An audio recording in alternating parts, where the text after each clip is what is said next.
Ini sumbernya nih orangnya. Ya kan? Memang pendiri awalnya nggak suka dengan hafalan. Nanti kita buka Pak, bagaimana menghafal itu merupakan konsep awal dalam pendidikan Islam. Menghafal itu, sebelum menganalisa, kenapa ya gitu, kita ini mau itu diajak untuk mendidik generasi disamakan dengan anjing Pak. Ini anak kita bukan anjing Pak, betul ya? Subhanallah, jauh nih, generasi mulia sekali. Ini orang nih punya 5, berapa 5? Ya, punya 5 anak. Anaknya semua dibuang Mbak Madia. Ya, bayangkan di umur 33 tahun menghamili tukang cuci. Bayangkan punya anak 5 dibuang, terus membuat teori tentang pendidikan anak. Diterima nggak itu Pak?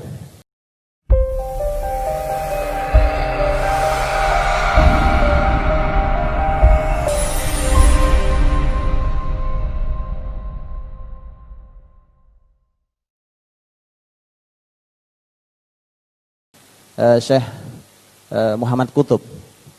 Syekh Muhammad Qutb itu ahli pendidikan Islam. Beliau menyampaikan satu kalimat yang mengejutkan. Saya mendengarkan juga mengejutkan, tapi itu beliau buktikan dan beliau banyak sekali karya pendidikannya.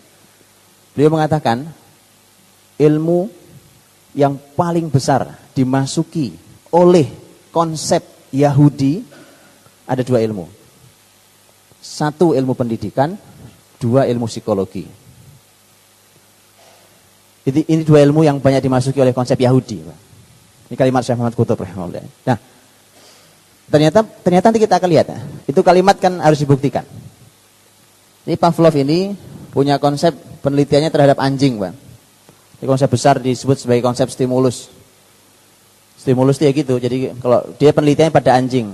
Tuh anjing, binatang najis ini ketika dia di kandang begitu dikasih lampu merah, lampu itu. Kalau lampunya nyala, anjing itu keluar gitu, dikasih makan gitu. Terus begitu, asal lampu nyala ada makanan, anjing keluar makan. Terus begitu, suatu saat lampu nyala, makanannya nggak ada. Dia tetap keluar dengan tetap air liur yang juga banyak dan siap makan. Kemudian muncullah konsep-konsep stimulus. Begitulah juga dalam mendidik anak-anak segala macam, didik generasi ini dengan konsep stimulus. Jadi distimulus, pokoknya didorong gitu ya, di-trigger dan segala macam istilah-istilah ini untuk supaya dia mau berjalan sendiri, didorong dengan cara itu. Saya cuma catatan begini Pak, ini catatan saja. Kenapa ya gitu? Kita ini mau itu diajak untuk mendidik generasi disamakan dengan anjing Pak. Ini anak kita bukan anjing Pak, betul ya? Subhanallah, jauh nih, generasi mulia sekali. Kenapa mereka meliti pakai binatang dalam dunia pendidikan? Karena tidak ada acuan ya Pak. Tidak ada acuan. Kalau tidak ada acuan apa aja diteliti buat manusia gitu ya. Akhirnya kemudian bayangkan. Itulah ketika Quran mengingatkan berkali-kali dalam sekian ayat tentang bahwa manusia tidak boleh sama dengan binatang dan segala macam. Gitu ya. Ketika Allah mengingatkan tentang ulaika kal an'am bal hum adhal dan seterusnya, merupakan satu konsep bahwa manusia nggak boleh samakan dengan binatang Pak. Dalam hal pendidikan ini, bahwa mereka punya hati, punya mata, punya telinga yang harus berbeda dengan binatang. Tapi ini menjadi sebuah kebiasaan. Akhirnya nanti kita tidak sadar nih bahwa ternyata konsep yang dibawa dari binatang dimasukkan ya, bagaimana binatang dimasukkan ke manusia konsepnya. Ini Gigi Rusu, ini Pak, ilmunya masih hidup sampai hari ini gitu ya. Disebut sebagai bapak perkembangan, dia adalah seorang bapak perkembangan yang hari ini ilmu itu cukup penting. Jadi ilmu perkembangan. Ilmu perkembangan itu gini Pak. Jadi disebut dengan usia perkembangan, ya kan? Usia perkembangan. Jadi dari mulai usia berapa, naik usia berapa.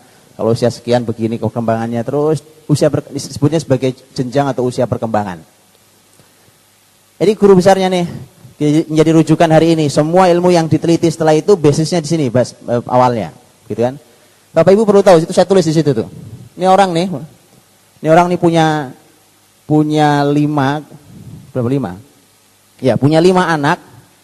Anaknya semua dibuang, Mbak Madia. Ya, bayangkan di umur 33 tahun menghamili tukang cuci. Bayangkan punya anak 5 dibuang, terus membuat teori tentang pendidikan anak. Diterima nggak itu, Pak? Diterima nggak? Diterima buktinya di pendidikan kita diterima itu, Pak. Jadi rujukan utama itu ilmu. Bisa bayangkan kan? Diterima, Pak. Ada orang kampus pendidikan di sini nggak, Pak? Yang dosen umpamanya di dunia pendidikan? Iya, diterima, Pak. Konsepnya diterima. Bahkan yang menjadi sangat fenomenal umpamanya bukan karya ilmiah, ini novel sebenarnya. Semacam novel. Dia menulis buku judulnya Emil. Enggak ada tulisan sih. Dia nulis tentang itu. Nah, kemudian muncullah berikutnya konsep ini menginspirasi banyak pakar, ada Montessori, ada Piaget dan seterusnya, ya kan? Nama-nama itu masih akrab di telinga kita sampai hari ini kan?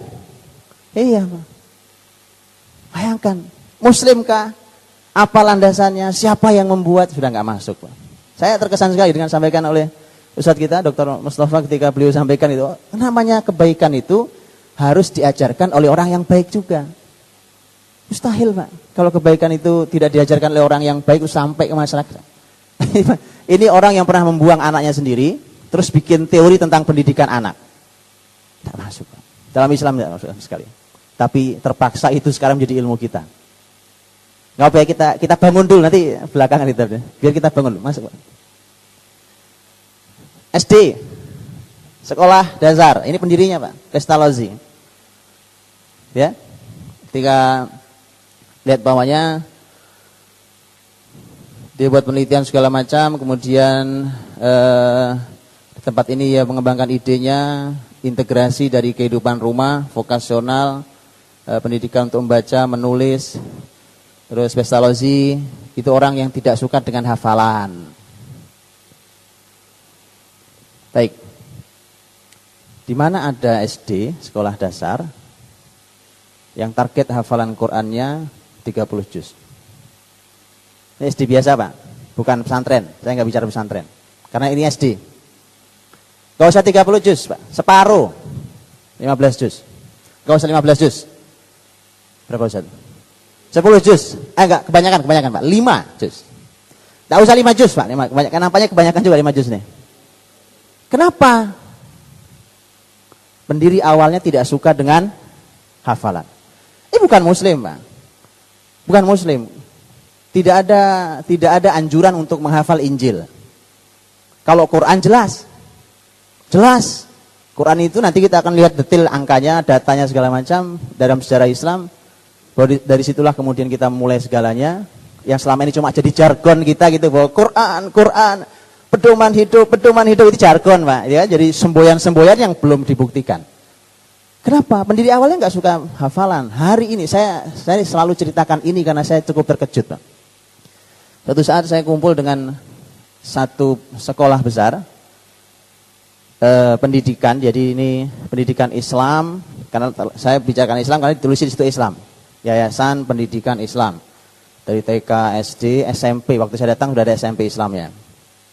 Diskusilah saya khusus dengan guru dan yayasan sekolah itu, karena mereka ingin mendapatkan berbagai macam hal tentang pendidikan Islam.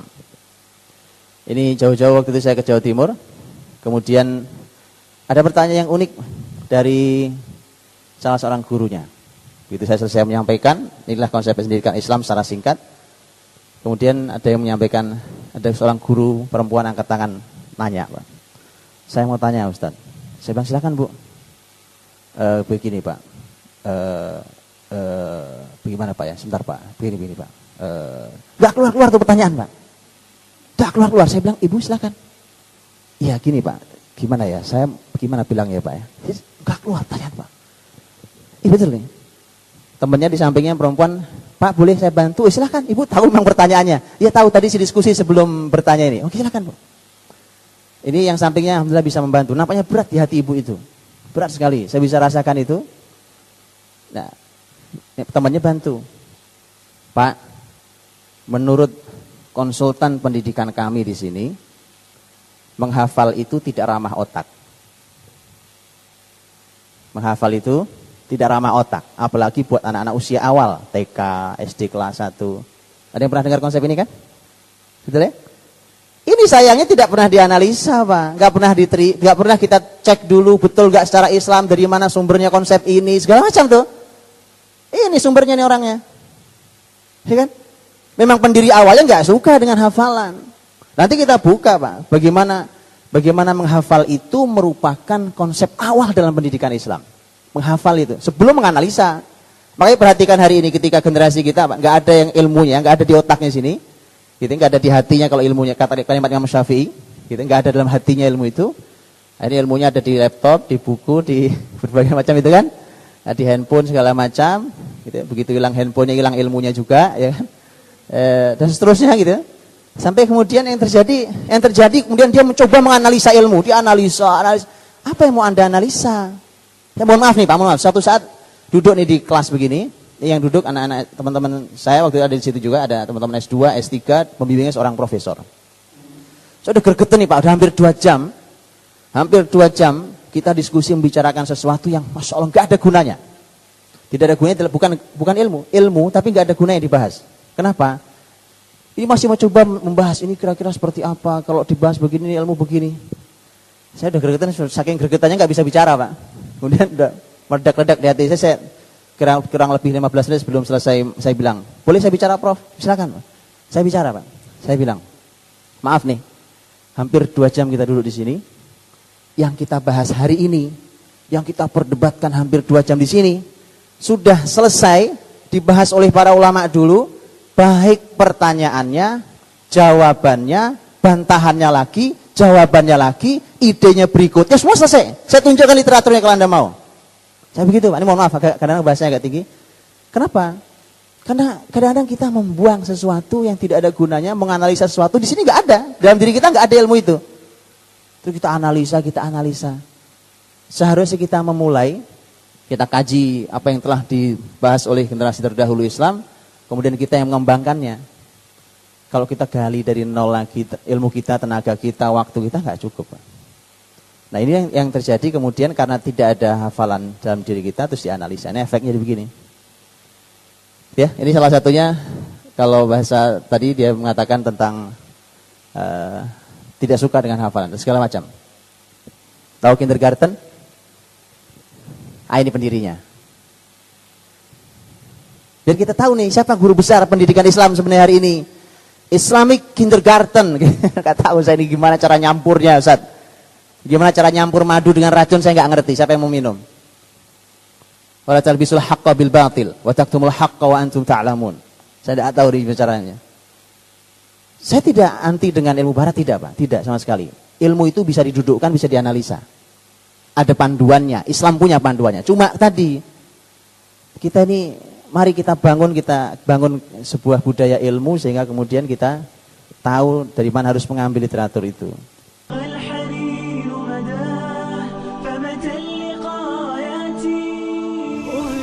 Saudara-saudaraku, para pemirsa Al-Fatih TV, hafizakumullah.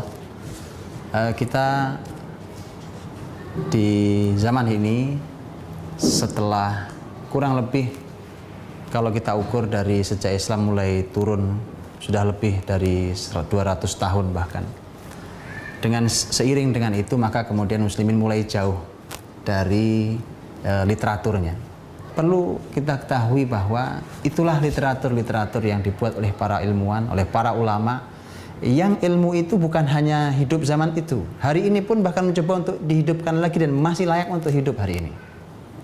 Maka itu artinya bahwa umat ini akan bangkit ketika kembali kepada literatur-literatur itu. Tentu literatur itu ujungnya 2 hal, yaitu kalimat Rasulullah SAW, taraktu fikum amroini ma in tamassaktum bihi ma lan tadillu ba'di kitabullahi wa sunnati. Ya, ada kitabullah yaitu Al-Qur'anul Karim dan sunnah Rasulullah SAW. Dari situlah kemudian para ulama melakukan analisa, meneliti dan seterusnya dari ilmu yang telah mereka hafal itu, kemudian melahirkan banyak sekali tulisan-tulisan dan karya-karya mereka yang luar biasa. Untuk itulah kita harus mencoba untuk kembali buka sesuatu yang sudah dikubur atau sengaja dikubur itu. Kita harus membukanya kembali agar kita bisa belajar, kita bisa mendapatkan panduan, kita bisa membuat kurikulum, kita bisa melakukan kerja-kerja peradaban ini berdasarkan literatur yang pernah membuat peradaban besar itu. Kita awali ini dengan salah satu literatur pendidikan di dalam Islam, yaitu kitabnya atau tulisannya Imam Ibnu Jauzi rahimahullah ta'ala. Kitab itu berjudul Al-Hath ala Hifdzil Ilm, perintah atau anjuran untuk menghafal ilmu. Tentu sebelumnya kita perlu melihat atau setidaknya mendengar sekilas siapa Ibnu Jauzi rahimahullah, sehingga kita tahu bahwa penulis ini adalah orang yang layak bicara tentang hal ini, yaitu bicara tentang Al-Hath ala Hifdzil Ilm, yaitu anjuran untuk menghafal ilmu. Judulnya sangat spesifik, bukan belajar ilmu tapi menghafal ilmu. Imam Ibnu Jauzi rahimahullah, nama aslinya adalah Abdurrahman. Ibnu Jauzi rahimahullah itu gemar sekali dengan ilmu, menuntut ilmu begitu bersemangat sejak kecil sekali. Ibnu Jauzi rahimahullah itu dikenal juga sebagai Al-Wa'al. Al-Wa'al itu artinya adalah ahli nasihat. Majelisnya dihadiri oleh belasan ribu orang. Bahkan bukan hanya muslim yang hadir, non muslim pun hadir, Yahudi, Nasrani hadir saat itu di majelis beliau. Itulah mengapa beliau mengatakan bahwa masuk Islam di tangan beliau ribuan Yahudi dan Nasrani. Ini Abdul Latif Al-Baghdadi, ini seseorang yang hidup di zamannya. Dia mengatakan bahwa lahu fi kulli ilm musyarakah. Ibnu Jauzi itu selalu dia memberikan kontribusi di setiap ilmu. Di setiap ilmu dia selalu ada kontribusinya. Lakinnahu kana fit tafsir minal a'yan. Tetapi dia bukan sekedar berkontribusi, tetapi dia di ilmu tafsir adalah salah satu tokohnya. Wa fil hadithi minal huffaz. Dalam ilmu hadis dia termasuk seorang huffaz, seorang penghafal yang hebat, seorang ahli ilmu hadis. Wa fit tarikhi minal mutawassi'in. Dalam ilmu sejarah, tarikh, dia termasuk orang yang sangat luas wawasan sejarahnya. Waladaihi fiqhun kafin. Dan dia juga punya ilmu fikih yang sangat cukup.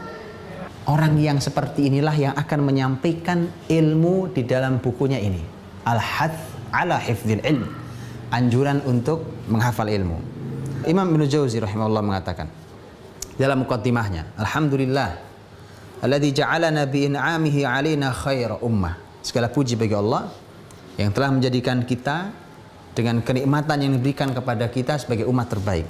Wa manahanal anfah minal jahl wa 'uluwal himmah. Dan dialah Allah yang telah memberikan kepada kita sebuah sikap yang tinggi agar kita terjauh dari kebodohan, juga sebuah tekad yang tinggi. Wa razaqana hifdzal Qur'ani wal 'ulumil muhimmah. Dari awal beliau sudah mengatakan ini. Dan dialah Allah yang harus kita syukuri nikmat ini, yang telah menganugerahkan kepada kita hafalan Al-Quran dan ilmu-ilmu penting. Masya Allah. Jadi dari awal beliau sudah ingin katakan bahwa ini adalah sebuah nikmat. Wa syarrafana bi nabiyina Muhammad nabi rahmah. Dan dialah Allah yang telah muliakan kita dengan nabi kita Muhammad sallallahu alaihi wasallam, nabi rahmah, nabi penuh kasih sayang sallallahu alaihi wasallam. Wa ala man tabi'a tariqah wa ummahu wa sallam taslima makhtalafa dawa wa dhalama. Mudah-mudahan selawat untuk Rasulullah sallallahu alaihi wasallam juga kepada siapapun yang mengikutinya. Semoga keselamatan selalu untuk beliau sepanjang bergantinya cahaya dan kegelapan. Amma ba'du. Fa inna Allah azza wa jalla khassa ummatana bihifdzil Qur'ani wal ilm. Sesungguhnya Allah Subhanahu wa taala azza wa jalla mengkhususkan umat ini dengan menghafal Quran dan ilmu. Wa qad kana min qablina yaqra'una kutubahu minas suhuf wa la yaqdiruna 'alal hifdz. Orang-orang sebelum umat ini, sebelum kita ini, mereka dulu membaca buku-buku mereka dari tulisan dan mereka tidak sanggup untuk menghafal. Jadi beliau ingin sampaikan di awal bahwa ternyata keistimewaan umat Muhammad sallallahu alaihi wasallam dalam belajar ilmu adalah menghafal. Itu khusus untuk umat ini. Saking langkanya orang menghafal, falamma jaa Uzair faqara'at Taurah min hifdzih. Ketika datang Uzair, zaman Uzair, sebagaimana dalam Al-Qur'an bahwa Yahudi berkata Uzair adalah anak Tuhan. Uzair mampu membaca Taurat dari hafalannya. Artinya dia membaca kayak seperti kita menghafal Al-Qur'an. Dia mampu membaca tanpa harus membuka tulisan Taurat. Faqalu hadza ibnullah. Sampai mereka mengatakan ini pasti anak Allah, ini pasti anak Tuhan. Fa kaifa naqumu bi syukrin man khawwalana anna ibna 7 sinina minna yaqra'ul Qur'an an dhahril qalb. Kemudian beliau ingin mengatakan bahwa sekarang coba bisa bayangkan bagaimana kita harus bersyukur bahwa kita ini generasi umat Muhammad, Masya Allah, ada yang hafal Quran di usia 7 tahun. Jadi beliau mengatakan, nampaknya usia 7 tahun ini memang usia yang pertama adalah usia yang memang terjadi zaman dahulu menghafal Al-Quran, bahkan hari ini, dan juga sesuatu yang sangat istimewa. Bayangkan Al-Quran 30 juz, sebanyak itu dihafal anak usia 7 tahun. Thumma laisa fil umami mimman yanqulu an nabihi aqwalahu wa fa'alahu ala wajhin yahsulu bihi thiqah illa nahnu. Kemudian tidak ada umat-umat sebelum kita, ini kata beliau, umat sebelum umat Muhammad SAW yang menyampaikan perkataan Nabi mereka atau perbuatan Nabi mereka, mengisahkan itu yang kita sampai yakin apa betul itu pernah disampaikan oleh Nabi mereka, kecuali kitalah orang yang sanggup menghadirkan itu dengan meyakinkan. Fa innahu yurwal hadits minna khalif an salif, bahwa hadis itu diriwayatkan dari orang dulu terus sampai berurutan. Wa yanzuruna fi thiqatir rawi ila an yasil amr ila Rasulillah. Mereka akan terus memperhatikan apakah perawi ini bisa diterima atau tidak bisa diterima, thiqah atau tidak thiqah, sampai kemudian betul-betul hal ini sampai benar bahwa ini Rasul yang menyampaikan, benar bahwa ini Rasul yang mengerjakan.